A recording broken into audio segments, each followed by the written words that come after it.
This is how I went from this to this and this to this in 5.5 months. There are 3 main areas that I chose to help me transform in the best and fastest way possible. The first of those is mindset, which I don't see very many people talking about when it comes to the transformation. There are a million different mindsets you can have that can help you whenever you are trying to transform your body, but these are the ones that help me the most. Number 1, I didn't look at myself in a mirror for 3 months since I started training. And the reason for that is whenever you are training every single day and looking at yourself in the mirror, it's hard for you to see differences whenever they're very minute and it's happening over a multi-month period. So I didn't look at myself shirtless in a mirror for 3 months so that whenever I did, I was able to see concrete differences from when I started, because it can be very discouraging to look at yourself every day and feel like you're not really changing at all, because the differences are so small whenever you are looking at yourself every day like that. Number 2, I found music that sparked emotion in me, the type of emotion that made me want to fight and even die for something. Something that allowed me to be able to push myself to the edge whenever I am lifting. This is because I like to push to failure, complete failure. I know there's some people who say not to push to complete failure. I'm not one of those people, and it has worked very well for me. So that just helps you to really engage that, to find where that limit is to push yourself to. And for me, that consisted of 2 main things, which were metal and hardstyle, specifically anime hardstyle.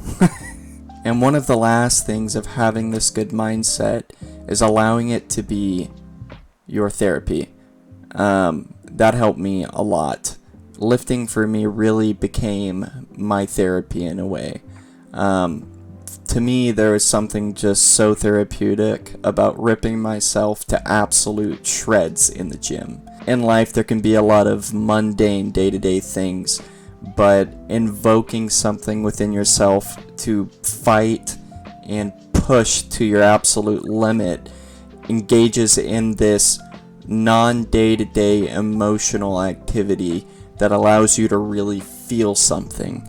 And you can find this in many different ways, but the gym is a great place to find this, and I find that it really helps my mindset as I go throughout the rest of my day to really be able to have an avenue to release that.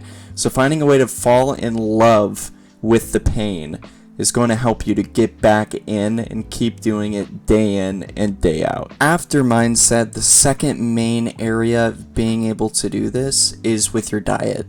And I know a ton of people talk about diet in very complex ways, but the diet that I went by was super simple, very easy, just a couple main things. Number 1, you need to be, if you're coming from a place of high body fat, low muscle mass, you need to be in a caloric deficit, as well as take in 0.8 to 1 gram of protein per pound of body weight per day is a great way to find the amount that you need to be eating as well.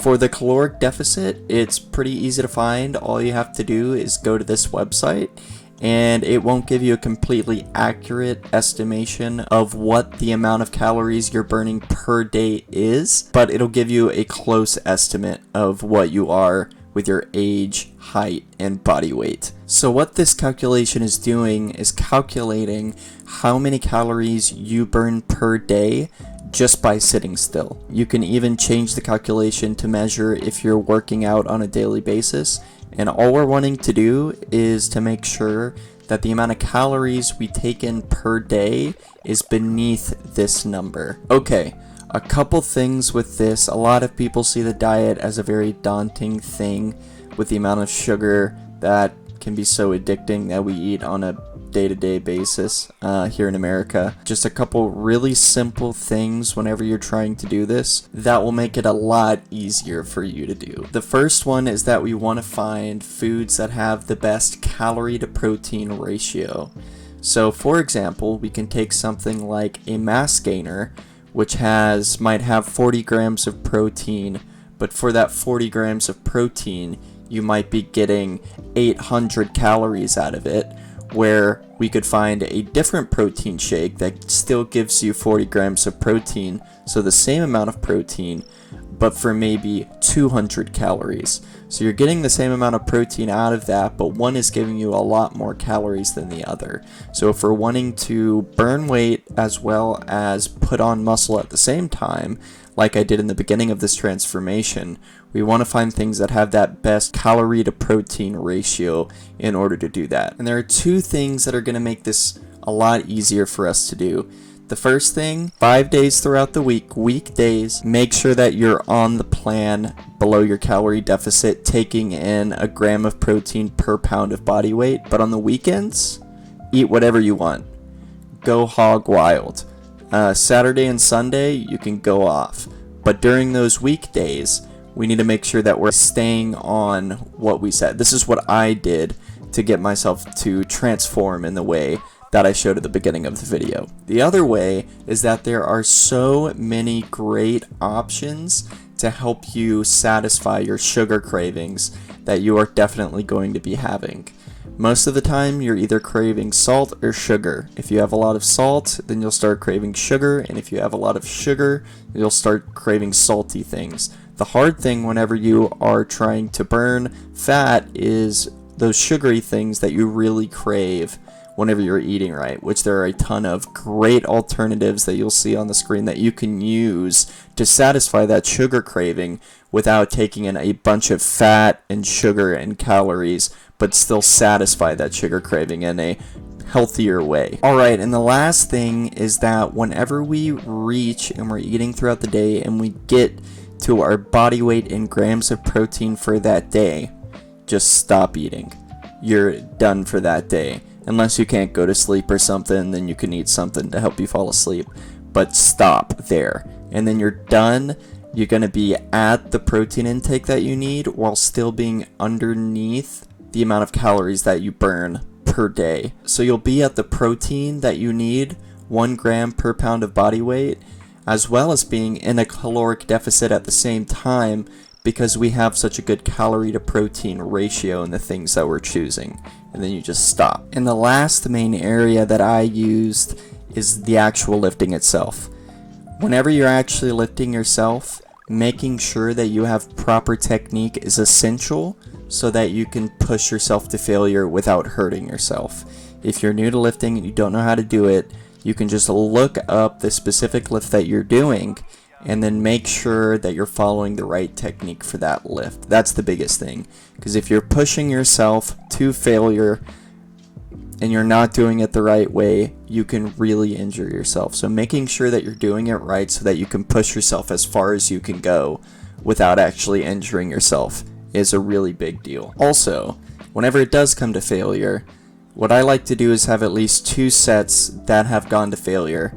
At least the second and the third. Let's say that on the first set of 10 reps, I go to failure, but I only got to 8 reps. I didn't get to 10, and I'm using 30-pound dumbbells on each side. What I would do in that situation is not take a rest, but stop and have the minimal amount of time I think is necessary in order to finish out those next 2 reps, either at the same weight at 30 pounds or going down 5 pounds and finishing out to 10 with those. And then after that set, since I went to failure, I would go down 5 pounds after reaching the 10 reps with the very minimal break, just so that I can finish it out. And then I can take 5 pounds off and then try it again in the second set with 5 pounds less weight and do the exact same thing. And one of the last things that I've found recently to be incredibly important whenever you're lifting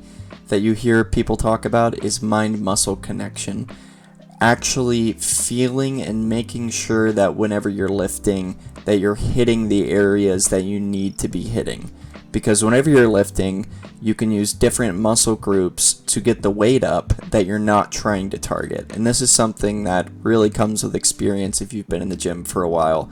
But once you're able to find it, contorting yourself in the way that you need to be in order to target that muscle group and really listen to your body of where you're actually hitting and where it's burning is really important to making sure that you're hitting the muscle group that you want to be hitting. Alright, and the last part of the lifting area is just your workout routine and your schedule. Earlier, I talked about how I would eat good throughout the week and then I would let myself cheat on Saturday and Sunday. The same is true for rest. That's how I did it. I would do workout every day throughout the week and then allow the weekend to be my rest day. Some people it might work better if your rest days are in the middle of the week to cut it in half, and that's totally fine too. This is what I did. You need to make sure that you are getting rest, especially if you're very sore, so that the muscle has time to rebuild before you get back in there and shred it to pieces again. And for the actual workouts themselves, I'll show you what my workout routine is here, and you can copy this if you want to. If you have questions, feel free to leave a comment and I can help out there, because this video is really just to help, to show you how I was able to really transform myself in a really big way in only 5.5 months, and I'd love for other people to be able to experience that too. So feel free to copy this. If you have questions about it, feel free to hit me up. I have my Discord and my information channel, so you can message me there or leave a comment. But I just hope that all this information will go out and will help somebody to reach that goal too. And this, you could go really exhaustive in a lot of these different areas, but these are some very general things that super helped me to get to that spot whenever I did my own transformation. So let me know if you guys have any questions, and thank you for watching. I appreciate it. See ya.